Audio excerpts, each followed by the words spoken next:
Golden hats are a very specific and rare type of archaeological artifact from Bronze Age Europe. So far, 4 such objects are known. The objects are made of thin sheet gold and were attached externally to long conical and brimmed headdresses which were probably made of some organic material and served to stabilize the external gold leaf. The following golden hats are known as of 2012 update. Golden hat of Schifferstadt, found in 1835 at Schifferstadt near Speyer, 1400 to 1300 BC. Avantin, gold cone, incomplete, found at Avantin near Poitiers in 1844, 1000 to 900 BC. Golden cone of Ezzelsdorf-Buck, found near Ezzelsdorf near Nuremberg in 1953. 1000 to 900 BC, the tallest known specimen at c. 90 centimeters. Berlin gold hat, found probably in Swabia or Switzerland. 1000 to 800 BC, acquired by the Museum für Vor- und Frühgeschichte, Berlin, in 1996.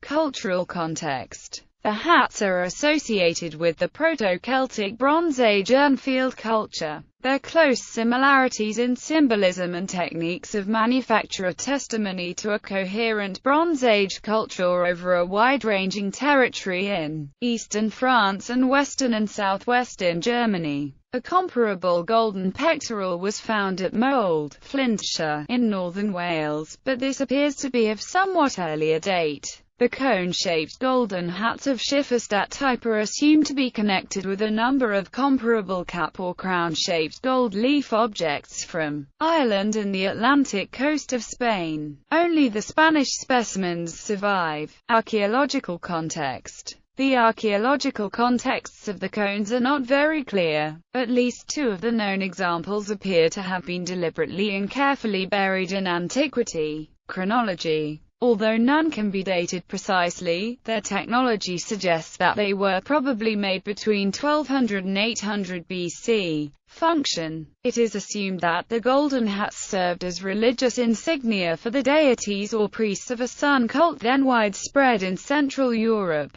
Their use as headgear is strongly supported by the fact that the 3 of 4 examples have a cap-like widening at the bottom of the cone, and that their openings are oval with diameters and shapes roughly equivalent to those of a human skull. The figural depiction of an object resembling a conical hat on a stone slab of the king's grave at Kivik, southern Sweden, strongly supports their association with religion and cult, as does the fact that the known examples appear to have been deposited carefully. Attempts to decipher the golden hat's ornamentation suggest that their cultic role is accompanied or complemented by a usability as complex calendrical devices. Whether they were really used for such purposes, or simply presented the underlying astronomical knowledge, remains unknown. Calendars. The gold cones are covered in bands of ornaments along their whole length and extent. The ornaments, mostly discs and concentric circles, sometimes wheels, were punched using stamps, rolls or combs. The older examples show a more restricted range of ornaments than the later ones. It appears to be the case that the ornaments on all known golden hats represent systematic sequences in terms of number and types of ornaments per band. A detailed study of the Berlin example, which is fully preserved, revealed that the symbols probably represent a lunisolar calendar. The object would have permitted the determination of dates or periods in both lunar and solar calendars, since an exact knowledge of the solar year was of special interest for the determination of religiously important events such as the summer and winter solstices.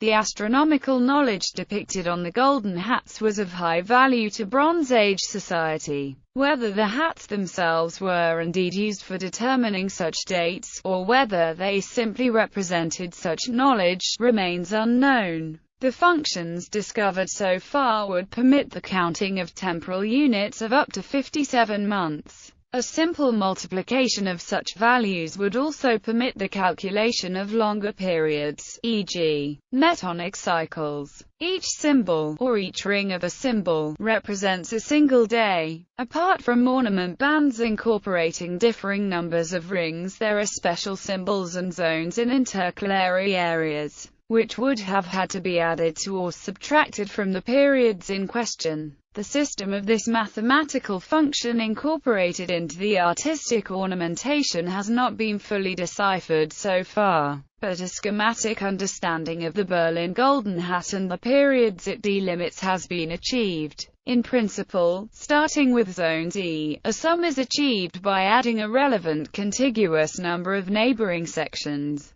Z plus N, to reach the equivalent lunar or solar value. From this initial sum must be subtracted the sum of symbols from the intercalary zone within the area counted. The illustration depicts the solar representation on the left and the lunar one on the right. The red or blue fields in zones 5, 7, 16 and 17 are intercalary zones. The values in the individual fields are reached by multiplying the number of symbols per zone with the number of rings or circles incorporated in each predominant symbol. The special symbols in Zone 5 are assigned the value of 38, as indicated by their number. Example: Zone 12 is dominated by 20 repetitions of punched symbol No. 14, a circular disk symbol surrounded by 5 concentric circles. Thus, the symbol has the value of 20 by 5 equals 100. The smaller ring symbols placed between the larger repetitions of No. 14 are considered as mere ornaments and thus not counted.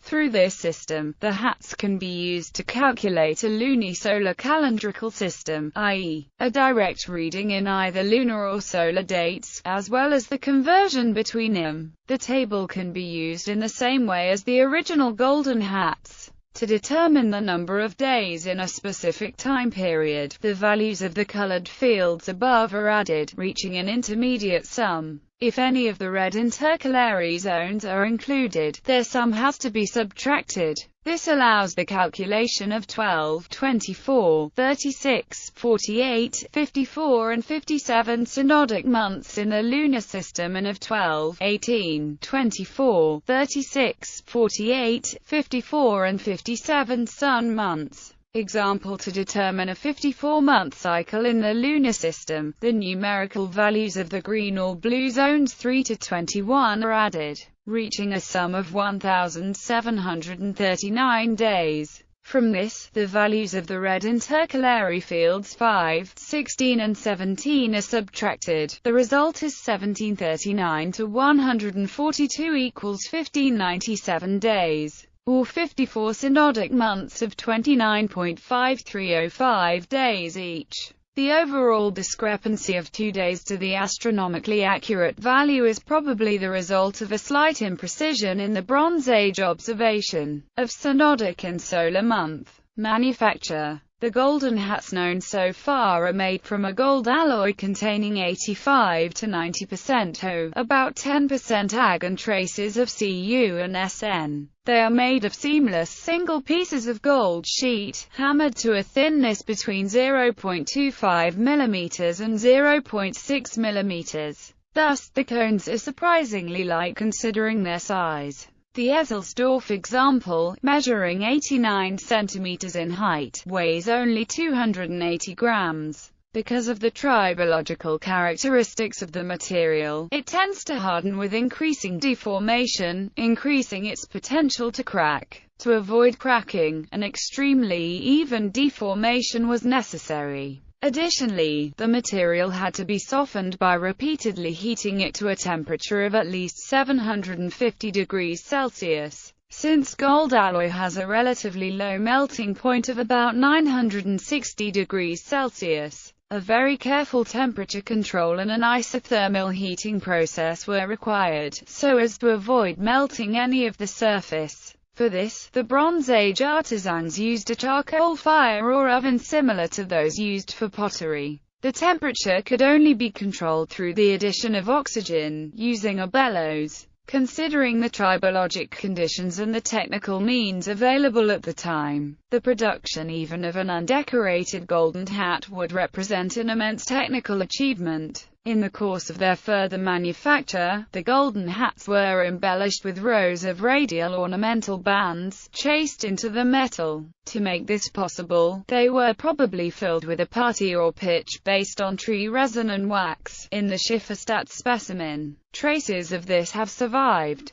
The thin gold leaf was structured by chasing. Stamp-like tools or molds depicting the individual symbols were repeatedly pressed into the exterior of the gold. Combs were also used. Exhibitions. The gold hats were first brought together for comparison and set in the broader context of the culture of Bronze Age Europe in a 1999 exhibition in Bonn. Gods and Heroes of the Bronze Age, Europe in the Time of Odysseus. Normally they reside in separate museums, at Berlin, Speyer, Nuremberg, and Saint-Germain-en-Laye. Gallery of all four known golden hats, for comparison. Evantin, Berlin, Ecclesdorf, Schifferstadt. Bibliography. Gold und Kult der Bronzezeit. Germanisches National Museum, Nuremberg 2003. ISBN 3-926982-950. Wilfried Mengin. Acta Praehistorica et Archaeologica. Unser, Potsdam 32.2000.